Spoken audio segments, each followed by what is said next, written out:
ناظرین، امریکی صدر ڈونلڈ ٹرمپ نے کہا ہے کہ اگر ایران سے کوئی معاہدہ نہ ہوا تو اگلے ہفتے ایران کے پاور پلانٹس پر حملے کر سکتے ہیں. I'll save the energy targets for last, but ultimately we'll hit energy targets, yeah. But we're going to hit them very hard tonight. We're going to hit them very hard tomorrow night. We're going to hit them very hard the night after. And then next week it gets really bad for them because next week comes the power plants. Next week comes the bridges. We're going to knock out all their power plants. We're going to knock out all their bridges unless they get to the table and negotiate. اس کے علاوہ امریکہ نے ایران کی بندرگاہوں کی ناکہ بندی دوبارہ شروع کر دی ہے، جبکہ ایرانی پاسداران انقلاب نے اعلان کیا ہے کہ ابنائے ہرمز بھی امریکی حملے ختم ہونے تک بند رہے گی.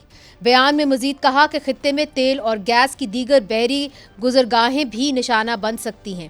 پاسداران انقلاب نے واضح کیا کہ خطے میں تیل اور گیس کی برآمدات کا راستہ یا تو سب کے لیے دستیاب ہوگا یا کسی کے لیے نہیں.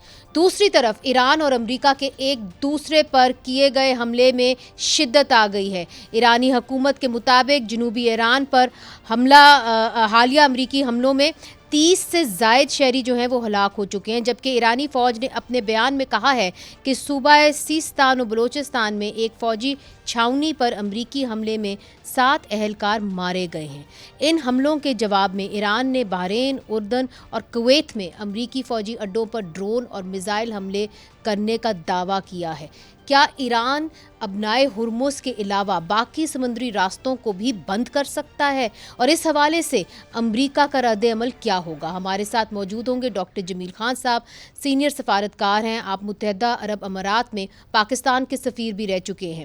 Retired admiral rear admiral Faisal Shah صاحب ہمارے ساتھ موجود ہیں، آپ دفاعی تجزیہ کار ہیں. آپ کا بھی بہت بہت شکریہ، آپ نے ہمیں جوائن کیا. اور براہ راست واشنگٹن سے ہمیں جوائن کر رہے ہیں انور اقبال صاحب، سینئر صحافی ہیں اور تجزیہ کار ہیں. سب سے پہلے ایڈمرل صاحب آپ کی جانب، ابنائے ہرمز کو بآسانی IRGC جو ہے وہ بند کر سکے گی؟ اور جب وہ کہتے ہیں کہ جی ہم دیگر راہگاروں کو بھی ہم بند کر سکتے ہیں، تو وہ کون سی ایسی راہ ہیں؟ آپ سمجھتے ہیں ہوتیز کو استعمال کر کے جو سعودی عربیہ کے قریب ہے اس کو بند کیا جائے گا، اس اڈے کو؟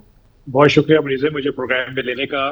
آپ بالکل صحیح کہہ رہی ہیں کہ جو ابنائے ہرمز ہے اس کو ایرانی بہت آسانی سے IRGC بہت آسانی سے اس کو بند کر سکتے ہیں، اس کو کنٹرول کر سکتے ہیں.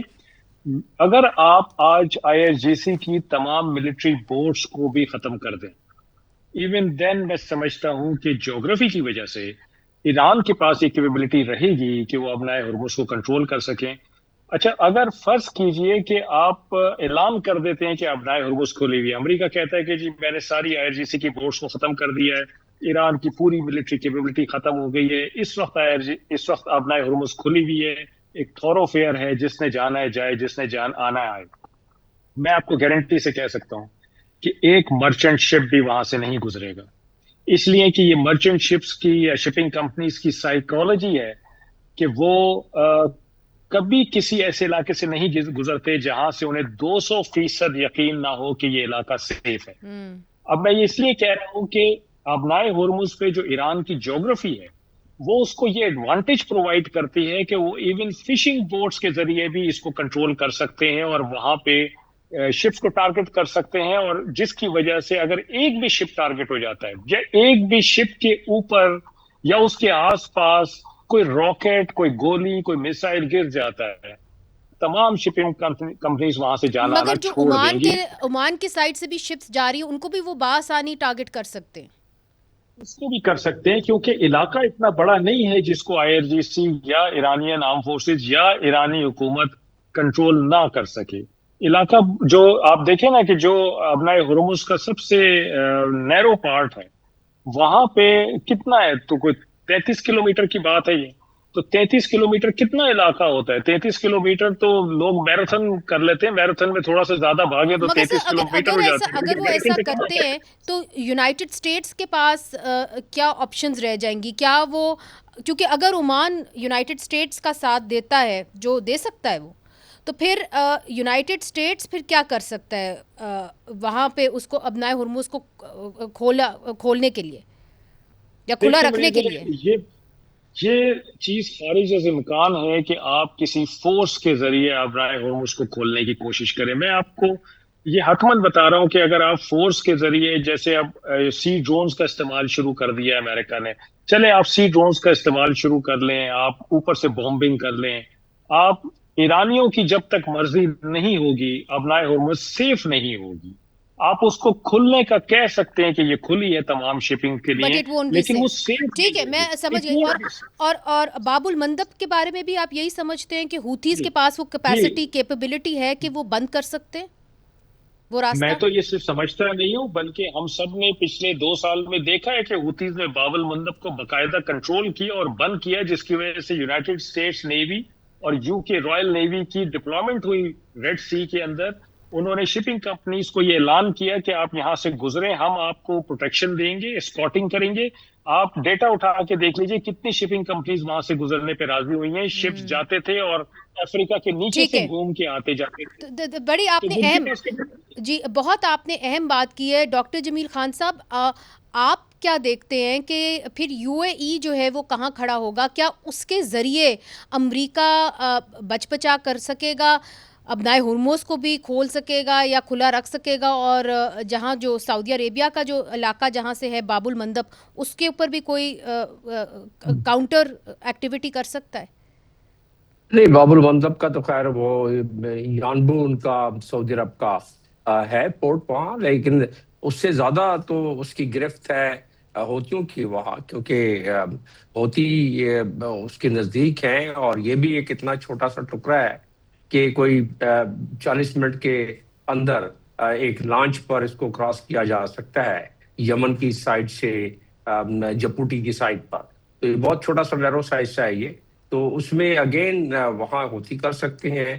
جہاں یہ بات درست ہے کہ بالکل اسٹیٹ آف ہرمز اس کو جب تک بوٹس آن گراؤنڈ نہ ہو، جب تک یہ پہاڑی کے ساتھ ساتھ کوسٹل لائن 104 کلومیٹر 104 میل، جب تک اس پہ قابو نہ کیا جائے، اس پہ قبضہ نہ کیا جائے، اس وقت تک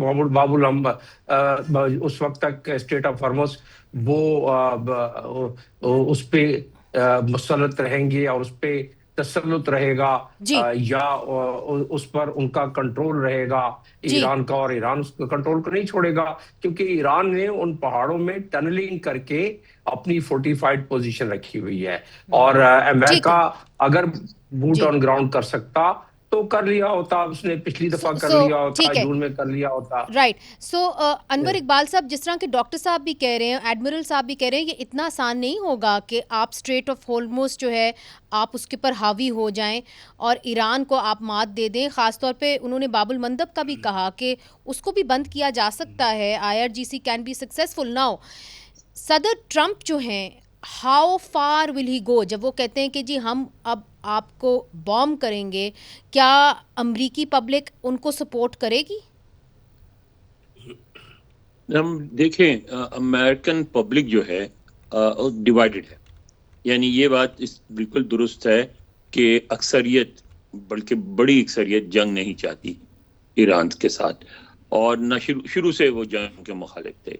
لیکن اس کے باوجود ریپبلکن پارٹی میں اور اس کے باہر جو رائٹ ونگ کے لوگ ہیں ان میں، اور خاص طور پہ امریکی دیہاتوں میں بہت زیادہ سپورٹ موجود ہے صدر ٹرمپ کی. اگر آپ ووٹنگ پیٹرن دیکھیں تو بڑے جو کنسنٹریشن ہے، اربن کنسنٹریشن، ان کو چھوڑ کے پورا امریکہ ریڈ ہے، سارے ٹرمپ کے ووٹرز ہیں. تو صدر ٹرمپ کے لیے اس وقت دشواری یہ ہے کہ ایک طرف بہت ایکٹیو اینٹی وار لابی ہے، دوسری طرف وہ ہیں جو یہ کہتے ہیں کہ he is not doing enough, we should bring more pressure on Iran. تو وہ جو ان کی موجودہ پالیسی ہے وہ یہی ہے کہ وہ دونوں کو خوش کرنے کی کوشش کر رہے ہیں. کبھی وہ امن کی بات چیت بھی کرتے ہیں اور کبھی حملے بھی کرتے ہیں. اور بظاہر یہی لگتا ہے کہ جب تک مڈ ٹرم الیکشن نہ ہو جائیں وہ ان چیزوں کو اسی طرح کھینچتے رہیں گے، اور اس کے بعد ان کی جو ایران کے بارے میں واضح کوئی پالیسی جو ہوگی، یہ کلیئر پالیسی ہوگی، وہ مڈ ٹرم کے بعد ہی آئے گی. مگر دیکھیے یہاں پہ کچھ جو سفارتکار تھے ان کے یہ اوپینین تھے یا تجزیہ کار تھے، انہوں نے کہا کہ دیکھیے جس طریقے سے امریکہ نے ریئیکٹ کیا ہے، جو وہ 3 شپس کے اوپر ایران نے حملہ کیا، پھر اس کے نتیجے کے اندر امریکہ نے بوم کیا ان کے ساحلی علاقوں کو، وہ یہ کہتے تھے دیٹ اٹ واز ڈسپرپورشنیٹ. شاید صدر ٹرمپ نہیں چاہتے کہ میمورینڈم آف انڈرسٹینڈنگ کے تحت معاملات آگے بڑھیں. آپ کا بھی یہ امپریشن ہے؟ دیکھیں صدر ٹرمپ اگر چاہتے تھے جب بھی انہوں نے سائن کیا اس پہ انڈرسٹینڈنگ کو ایکسیپٹ کیا. مسئلہ یہ کہ جو ریئیکشن آیا وہ بڑا نیگیٹو ہے ریپبلکن پارٹی میں, ان کے اپنے سپورٹرز میں, رائٹ ونگ تھنک ٹینکس میں, رائٹ ونگ میڈیا میں, جن کی پرواہ ہے ان کو. مثلا نیو یارک ٹائمز کیا کہتا ہے, صدر ٹرمپ کو اس کی پرواہ نہیں ہے کیونکہ انہیں پتہ ہے کہ نیو یارک ٹائمز میں ان کی مخالفت کرنی ہے. واشنگٹن پوسٹ کیا کہتا ہے, اس میں تھوڑا سا واشنگٹن پوسٹ کی پالیسیز چینج ہوئی ہے نئی اونرشپ کے اندر, تو اس کو تھوڑی بہت اہمیت دینے لگے ہیں وہ, لیکن اس کی بھی ان کو اتنی پرواہ نہیں ہے. تو ان کو یہ ہے کہ ان کے اپنے حلقوں میں جو ابھی سینیٹر جن کا انتقال ہو گیا, لنزے گراہم اور دوسرے لوگ, وہ بہت زیادہ کرٹیسائز کر رہے ہیں اس سمجھوتے کو, یا جو انڈرسٹینڈنگ ہے اس کو سمجھوتا تو ابھی نہیں ہوا ہے. So that could be a motivation کہ ہم نے سمجھوتا غلط کر لیا, اور اگر اس سمجھوتے کے تحت آگے نہیں بڑھنا تو پھر ٹھیک ہے, اگر لڑائی ہوتی تو ہو جائے. موٹیویشن تو نہیں کہیں, موٹیویشن تو میرا خیال ہے کوئی بھی نہیں ہے. وہ احساس ہے ان کو کہ ایک غلط جنگ میں کود پڑے جس کی کوئی ضرورت نہیں تھی. لیکن اس وقت ایران اور امریکہ دونوں کوشش کر رہے ہیں کہ وہ وکٹر بن کے سامنے آئیں. اس سٹینس کو صدر ٹرمپ نہیں چھوڑیں گے, ان کی نیچر نہیں ہے, وہ کسی نہ کسی طرح اپنا پیر اوپر رکھنا چاہیں گے. اچھا ایڈمرل صاحب, اب تھوڑا سا ہمیں آپ اسیس کر کے بتائیے کہ جو حالیہ دھمکی جو صدر ٹرمپ نے دی ہے کہ اگر معاہدہ طے نہیں پاتا اور ایران کے ساتھ کوئی مذاکرات آگے نہیں بڑھتے, تو انہوں نے یہ کہا ہے کہ اگلے ہفتے ہم پاور پلانٹس پر بھی حملے کر سکتے ہیں. How likely is he going to walk the talk? دیکھیں مجھے میں سمجھتا ہوں کہ 3 چیزوں کو ملحوظ خاطر رکھنا چاہیے اس معاملے میں کہ یہ جنگ طول پکڑے گی یا نہیں, اور کیا جو اس قسم کے امپورٹنٹ اہداف ہیں ان کو امریکہ نشانہ بنائے گا, کیونکہ اس سے ایسکلیشن ہوگی. پہلی چیز یہ ہے مریضے کہ یہ ایران جو ہے وہ امریکہ کی ضرورت ہے اس خطے میں. اگر ایران نہیں ہوتا تو اتنی دہائیوں سے امریکہ کا شاید اس خطے میں وجود بھی نہیں ہوتا. میں اس لیے یہ کہہ رہا ہوں کہ اگر آپ نکال کے دیکھ لیں ہسٹری, تو امریکہ نے اس خطے میں ایران کو ایک تھریٹ بنا کے پیش کیا ہے اس خطے کے ممالک کو, اور ان کو یہ کہا ہے کہ تمہارا اصل دشمن اسرائیل نہیں ایران ہے, اور میں نجات دہندہ ہوں. تو امریکہ کو ایک ایسا ایران چاہیے جو کم از کم تھریٹ ریڈیٹ کر سکے, تھریٹ ریڈیٹ کرنے کے قابل. تو اگر اس کی کمر توڑنی ہے اس نے, تو وہ تو امریکہ توڑ سکتا ہے, پہلے بھی توڑ سکتا تھا. تو پاور پلانٹس کے اوپر حملہ ممکن ہے, آسان ہوگا؟ نہیں, میرا نہیں خیال کہ ممکن تو ہے لیکن کرے گا نہیں امریکہ. مجھے کریں گے نہیں وہ, کیونکہ نہیں کریں گے نہیں. اس کے بعد دیکھیں اس سے ایسکلیشن ہونی ہے, اس ایسکلیشن سے یہ جنگ میں طول پکڑنا ہے. اور دنیا کو بہت تکلیف ہوئی ہے پہلے 40 دنوں میں بھی, دنیا دوبارہ اس تکلیف سے نہیں گزرنا چاہتی. تو دنیا کی بہت زیادہ اس میں ایفرٹس ہیں, پریشرز ہیں ٹرمپ صاحب کو کہ وہ اس کو روکیں اور اس کو آگے نہ بڑھنے دیں, اس کو ایسکلیشن کی طرف نہ لے کے جائیں. میرا خیال ہے کہ یہ اسٹیٹمنٹس ہیں, یہ ریٹورک ہے, پریشر ہے, لیکن میرا نہیں خیال کہ اس کو اس نہج پہ یہ لے کے جائیں گے. اس سے پہلے ہی دونوں پارٹیز کو سمجھ آئے گی کسی کے بھی حق میں نہیں ہے. مگر پھر یہ سوال اٹھتا ہے کہ پھر میڈیشن کون کرے گا؟ ڈاکٹر جمیل صاحب, آپ تو ڈپلومیٹ ہیں, یہ بتائیے کہ پھر میڈیشن کون کرے گا, اس کو لیڈ کون کرے گا؟ ابھی قطر جو ہے وہ تھوڑا سا پیچھے ہٹ گیا. ہم نے یہ بھی دیکھا کہ پاکستان بھی جو ہے اس کے ہم نے بھی کنڈیم کیا ہے کہ جی جو اٹیک انہوں نے سعودی عربیہ کے اوپر کیا ایران نے. So who is going to lead the mediation then? دیکھیں, diplomacy is the only way forward for both the countries. اس دلدل سے نکلنے کے لیے دونوں کنٹریز ان کو ضرورت ہے ڈپلومیسی کی, اور اس کے لیے میڈیشن کے لیے پاکستان کے علاوہ اس وقت اس سے زیادہ اچھی چوائس ہے بھی نہیں جو وارنگ پارٹیز ہیں, یعنی کہ یو ایس اور ایران کے لیے. اور آپ کو بھی لگتا ہے کہ جس طرح ایڈمرل صاحب کہہ رہے ہیں کہ جی اس سے پہلے کہ اس تک نوبت آئے کہ امریکہ جو ہے وہ پاور پلانٹس کے اوپر ایران کے اندر حملے کریں, اس سے پہلے ہی میڈیشن کامیاب ہو جائے گی؟ آپ کو بھی یہی لگتا ہے؟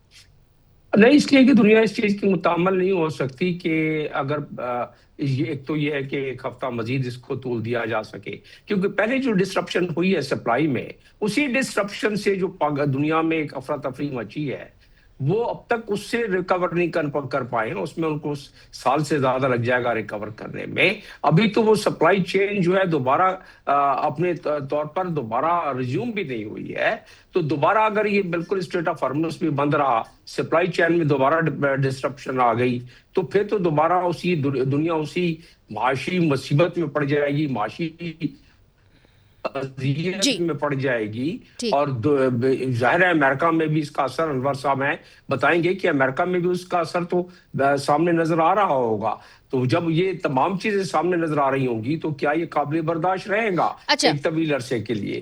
پہلی چیز. دوسری چیز یہ ہے کہ امریکنز کا اتنا ایپیٹائٹ ہے کہ امریکن یا ایرانین اس کو بہت، ایرانین تو پھر بھی تھوڑا بہت ایبزارب کر لیں گے، لیکن یہ کہ کیا امریکن ایک طویل جنگ کے مضمرات اور اثرات کو برداشت کر سکتے ہیں؟ یہ بڑا آپ نے اہم سوال کیا ہے، یہ آپ نے بڑا اہم سوال کیا. یہ انور اقبال صاحب سے پوچھ لیتے ہیں کہ انور اقبال صاحب، اگر یہ جنگ اور طول پکڑتی ہے تو وہاں پہ ظاہر ہے انفلیشن بھی ہوگی، پیٹرول پرائسز بھی اوپر جائیں گی، کیا امریکن پبلک اس کو ابزارب کر لے گی؟ اور دوسری بات یہ کہ صدر ٹرمپ جو ہیں وہ اسلام آباد کی طرف دیکھ رہے ہیں کہ جی اسلام آباد اب میڈیشن کرے. از واشنگٹن لوکنگ ٹورڈز اسلام آباد؟ انور اقبال صاحب. واشنگٹن، اسلام آباد جو ہے واشنگٹن کے گڈ بکس میں ہے، پاکستان کو ٹرسٹ کرتا ہے، اور میڈیشن میں اگر پاکستان کوئی ایفرٹ کرے تو اس کو ویلکم بھی کرے گا.